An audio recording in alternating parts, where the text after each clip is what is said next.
Баршаңызға қайырлы күн. Біз бүгін орама манты жасайтын боламыз. Менің каналыма тіркелуді ұмытпаңыздар, лайк басып кетіңіздер.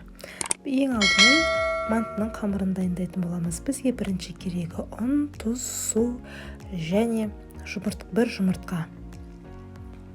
Нанымызды жақсылап илеп 10 минутқа қалдырамыз. Сол аралықта мантымыздың салмасын дайындайтын боламыз.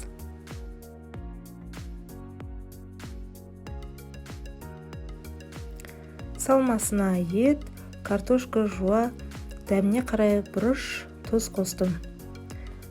Дайын тұрған нанымызды 2 бөлікке бөліп, мантымыздың нанын жасайтын боламыз.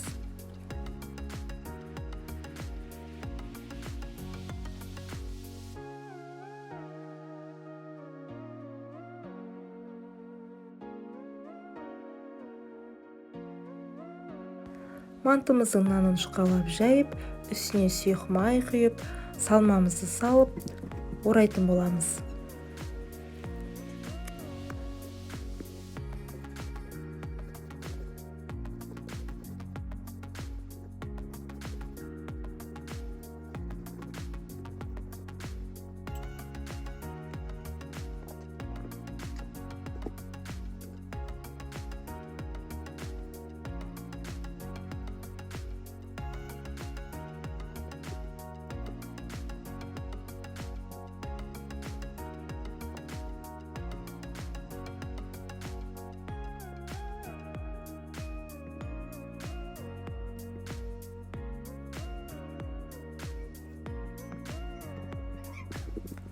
Оралған нанымызды ыдысқа салып, үстін майлап, 40-45 минутта орташа отта пісіретін боламыз.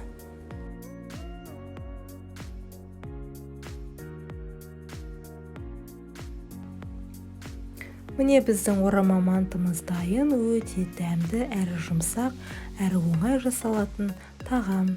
Ас болсын, баршаңызға жасап көріңіздер.